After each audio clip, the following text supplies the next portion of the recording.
Sister क्या नाम है आपका? नितिका। कहाँ से आप? होशियारपुर से। इस बहन की गवाही ये है कि पिछले 16 साल से इनके ऊपर दुष्ट आत्मा के अटैक होते थे, दबाव पड़ता था, दुष्ट आत्मा गलत संबंध बनाता था, इन्हें बहुत डर लगता था, हमेशा ही बहुत डरे डरे हमेशा ही रहते थे। और उन्हीं अटैक के कारण ये व्यभिचार में चले गए, गलत मूवीज़ देखते थे, बाहर गलत संबंध थे। ये चीज़ें इनकी लाइफ में डे बाय डे बढ़ती गई। और सिस्टर आप खुद बताएं कि ये अटैक जब बढ़े तो आपने फिर नशा करना शुरू कर दिया, और कौन कौन सा नशा करते थे आप? मैं सिगरेट पीती थी, शराब पीती थी, जो भी मेरे फ्रेंड्स लोग मेरे नशा करते थे उनके साथ मैं नशा करती थी। और मैं विचार में पड़ गई, और उसके बाद मैं गलत मूवीज़ देखती थी, मेरे बाहर रिलेशनशिप्स होते थे। और ऐसे ही मैं जब नशे में पड़ गई, मैं बीमारियों में पड़ गई, अस्थमा के अटैक्स होते थे। बचपन से ही मुझे बीमार रहती थी, बीमारी में मेरे रहना, कभी ना कोई मैं बीमार रहती थी। दुष्ट आत्मा के इतने अटैक होते थे, मुझे ऐसे सपनों में लगता था कि कोई मेरे साथ गलत रिलेशनशिप बना रहा है। अंधेरा, डार्कनेस ही मुझे रात को दिखाई देती थी। मुझे ऐसा लगता था कि नहीं, कोई मेरे साथ चल रहा है। मुझे ऐसा लगता था कि सिर्फ मैं नहीं चल रही हूँ, कोई झुंड मेरे साथ चल रहा है। मतलब मुझे ऐसा। और ये डे बाय डे आपकी लाइफ में बढ़ता जा रहा था। जी हाँ जी। एक दिन में कितना नशा कर लेते थे आप? मैं सिगरेट, मेरी जैसे ही मैं दिन की शुरुआत उठती थी तो मैं सिगरेट और ड्रिंक, ये सब मेरी लाइफ का एक हिस्सा होता था। मैं उठती थी तो ये मतलब मुझे चाहिए होता था, इसके बिना मैं अपनी लाइफ सरवाइव नहीं कर पाती थी। मतलब मुझे ऐसे होता था कि नहीं, ये मेरी लाइफ का एक जिसके बिना कोई, सांस लेने के बिना कोई जी नहीं सकता। मुझे ऐसा था कि मैं इसके बिना मैं जी नहीं पाऊंगी। और इन्हीं अटैक के कारण आप बीमार रहना शुरू हुए, अस्थमा का रोग हो गया जी। और फिर इसी अटैक के कारण आपकी जॉब के ऊपर प्रभाव पड़ा। क्या जॉब करते थे और क्या असर पड़ा आपकी जॉब के मैं ऊपर? दिल्ली एयरपोर्ट में जॉब करती थी, क्योंकि मैं अपनी लाइफ में कुछ करना चाहती थी, क्योंकि बचपन से ही मेरी लाइफ नॉर्मल नहीं थी। और मैंने रिजेक्शन को फेस किया था, जिस कारण मैं मतलब कुछ करना चाहती थी, मेरे अंदर था कि नहीं मैं कुछ करके दिखाऊंगी। इस कारण मैंने चंडीगढ़ में अपना डिप्लोमा किया। उसके बाद मैंने दिल्ली एयरपोर्ट में मेरी जॉब थी, मैं वहाँ पे जॉब करती थी एज अ ग्राउंड स्टाफ। तो अस्थमा के कारण, क्योंकि वहाँ पे मुझे इधर उधर जाना पड़ता था, तो मुझे ऑफिस में भी वहाँ पे मुझे अस्थमा के अटैक्स हो जाते थे। और मैं रेगुलर नहीं रह पाती थी, क्योंकि मैं बीमार रहती थी। और इस कारण मतलब मुझे बहुत ज़्यादा मुझे वार्निंग भी मिलती थी कि आप क्यों नहीं आ पाते रेगुलर।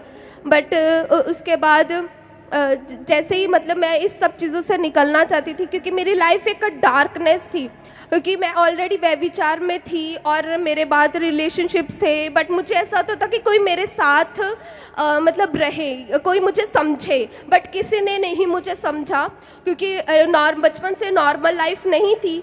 ठीक है, बचपन से ही नॉर्मल लाइफ नहीं थी ना। कोई मेरे खुद के जो रिलेटिव्स थे वो हमारे घर पे नहीं आते थे, कोई पूछता नहीं था हाल चाल।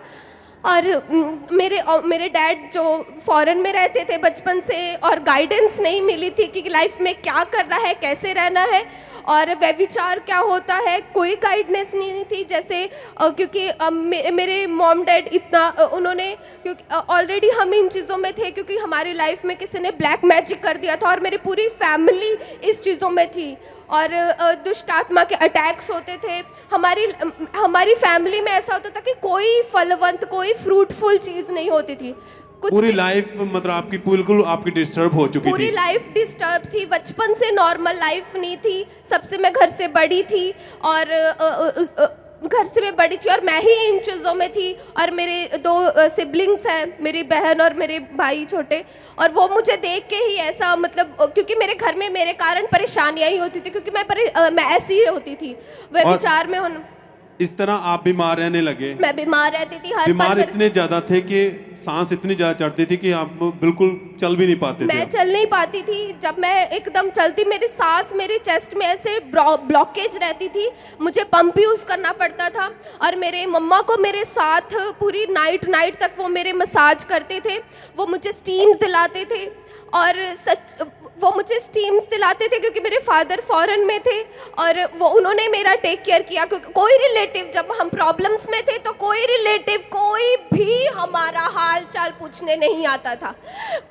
और इस तरह बहुत ज़्यादा बीमार है। कितने डॉक्टरों के पास गए आप? मैं मैक्सिमम बहुत डॉक्टर के पास गई, बट जो आज मुझे गिनती याद है 7-8 डॉक्टर्स के मैं पास गई हूँ। मेरे फैमिली मेम्बर्स ने मुझे अन्य जगह में भी लेके गए, मतलब वो इन चीज़ों पे बिलीव नहीं करते थे, बट मैं उनको कहती थी कि मतलब मुझे बचा लो नहीं तो मैं मर जाऊंगी, मुझे बचा लो नहीं तो मैं मर जाऊंगी, मैं जी नहीं पाऊंगी। क्योंकि मुझे ऐसा लगता था कि सिर्फ मैं नहीं हूँ, मेरे साथ आसपास कितनी रूहें मेरे साथ हैं।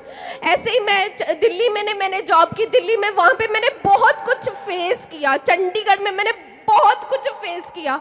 वह विचार में ऑलरेडी थी, मैं अपनी लाइफ को ऐसे बना चुकी थी कि जैसे एक मैंने अपनी लाइफ में फिर मैंने ऐसा अपना लाइफस्टाइल किया, मैंने शॉर्ट्स डालने स्टार्ट किए, जैसा वर्ल्ड में होता है मैंने वैसा ही अपने आप को बना लिया कि इट्स ओके, लाइफ ऐसे ही है, लाइफस्टाइल यही है, कम कूल रहेंगे, हम ऐसे रहेंगे, हम उससे ऐसे, मतलब कि जैसे ऐसे मेरी लाइफ थी।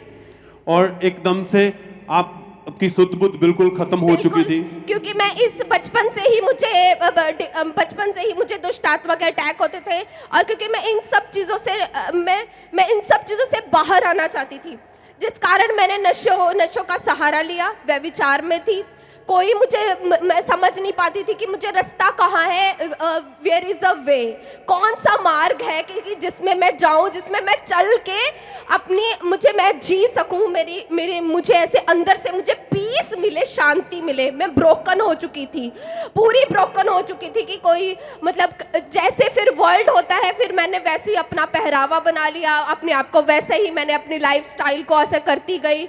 और क्योंकि दिल्ली एयरपोर्ट में मैं जॉब करती थी, वहाँ पे मैं अपने आप को वैसे ही करती गई, और जैसे जैसे मेरा टाइम जाता गया, मैं डिप्रेशन में चली गई, मुझे पैनिक अटैक्स होने लग गए। मतलब कि मेरा कोई हाल चाल भी वहाँ पे पूछता था तो मैं कहती थी कि मेरा हाल मत पूछो, क्योंकि जब वो मेरा हाल चाल पूछते थे ऑटोमेटिक मेरे आंखों से आंसू निकल जाते थे कि मैं इतनी बचपन से ब्रोक हूँ कि कोई आके ऐसे भी नहीं बोल पाता कि हाँ हम आपको समझते हैं, आई कैन अंडरस्टैंड यू।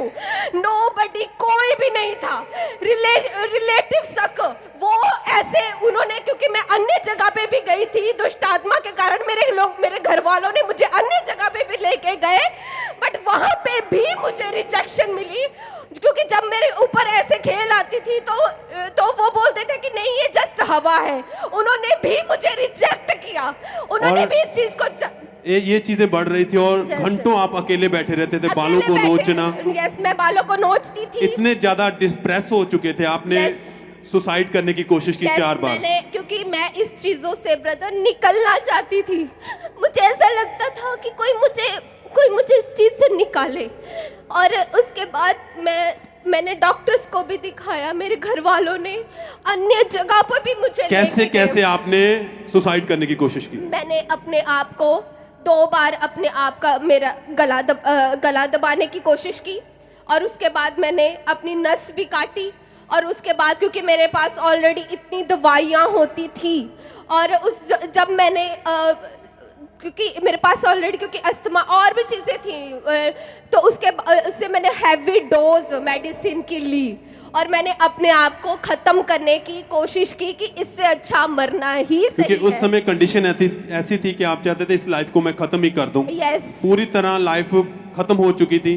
फिर चर्च के बारे में आपको कैसे पता चला? मुझे यूट्यूब के द्वारा मुझे चर्च से पता लगा। मैंने अपोस्टल जी की प्रीचिंग को सुना, और यहाँ पे 1 आवर प्रेयर होती थी, वहाँ पे वो बता रहे थे, परमेश्वर के वचनों को बता रहे थे, और वहाँ पे मुझे वचन मिला। उसके बाद मुझे जब अपोस्टल जी के वचनों को मुझे वचनों को अपोस्टल जी के से द्वारा मैंने रिसीव किया, उसके बाद और डे बाय डे आप चर्च के साथ जुड़ गए, लगातार चर्च आते रहे। लगातार 17 दिसंबर 2017 को ये बहन चर्च में थे, और उस दिन परमेश्वर के दास ने प्रार्थना की। आइए हम उस प्रार्थना को अपनी स्क्रीन पर सुनते हैं।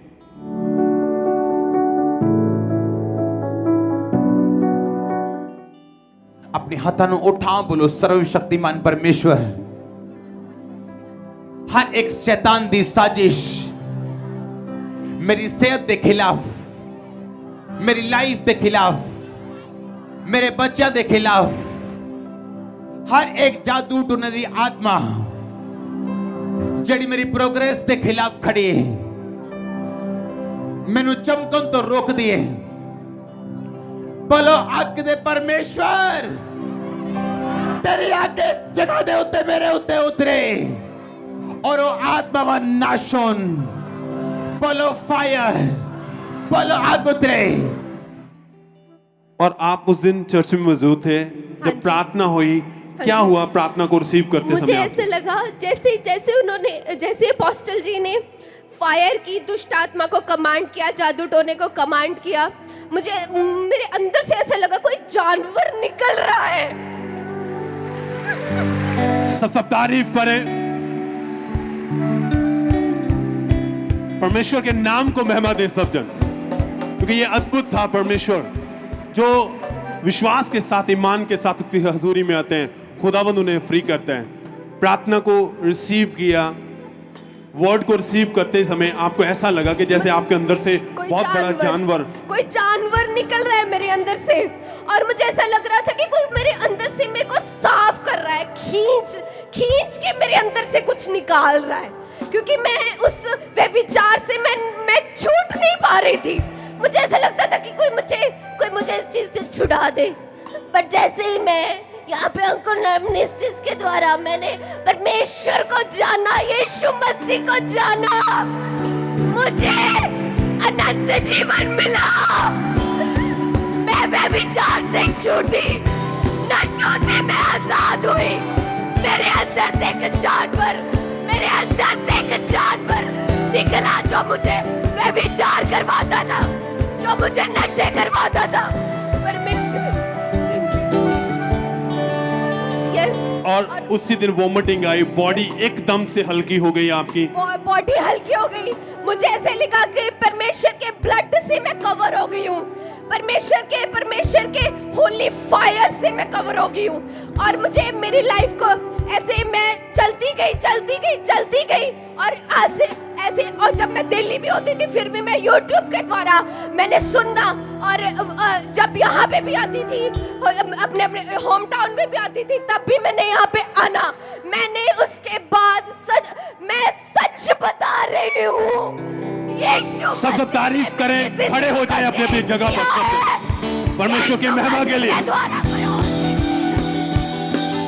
हाथों को उठाए, होठों को खोले, जय जयकार करते हुए परमेश्वर के नाम को महिमा दे सकते हैं। Thank you Jesus, thank you Jesus,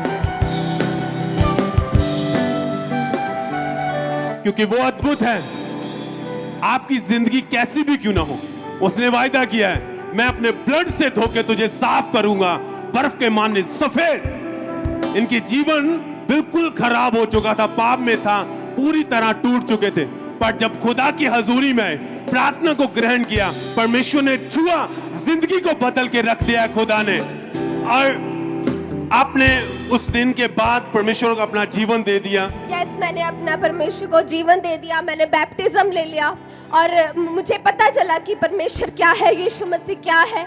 और जब मैंने अपोस्टल जी के द्वारा वचनों को सुना, और जब मुझे उनकी कुर्बानी के बारे में पता चला, मुझे ऐसा लगा कि सच में कोई मेरे पापी के कारण कोई मर सकता है क्या? उस तारीफ करें, खाने से मुझे शिफा मिल सकती है क्या? सच में उसका लहू मुझे आजाद कर सकता है? सच में उसके लहू ने मुझे आजाद किया है, क्योंकि सच है ये वचन कहता है, उसने अपने आप को हमारे लिए दे दिया, उसने अपनी जान दे के हमारी जान की कीमत अदा की है। वो जिंदगी देने वाला खुदा है। और आपने उस दिन से आपकी लाइफ बिल्कुल बदल चुकी है। मेरी लाइफ टोटली चेंज हो चुकी है। मुझे वो मार्ग मिल गया, क्योंकि वचन में लिखा है, सत्य मार्ग जीवन प्रभु यीशु मसीह है, इसके बिना हम पिता तक नहीं पहुंच सकते। कितने साल हो चुके, अब बिल्कुल फ्री हो चुके? 4 साल से मैं फ्री हूँ। मैं धन्यवाद करती हूँ प्रभु यीशु मसीह का, इस ग्रेस का, अपोस्टल अंकुर यूसुफ नरूला जी का, पास्टर सोनिया यूसुफ नरूला जी का, और इस ग्रेस का, अंकुर मिनिस्ट्रीज के डबल ग्रेस का मैं थैंक्स करती हूँ। तारीफ करें परमेश्वर के अद्भुत प्रेम के लिए। यह है उसका अद्भुत प्रेम। सबसे आला मोहब्बत परमेश्वर की है इंसान के साथ, जो हमारे गुनाह पापों के लिए अपने आप को कुर्बान किया और हमें जिंदगी अता की है जिस खुदा ने। जिस तरह अब आप दूसरों को क्या कहना चाहेंगे, क्या मैसेज देना चाहते हैं दूसरों को? मैं बस यही मैसेज देना चाहती हूँ, there is the only one way. Jesus वही एक मार्ग है, सत्य है, जीवन है।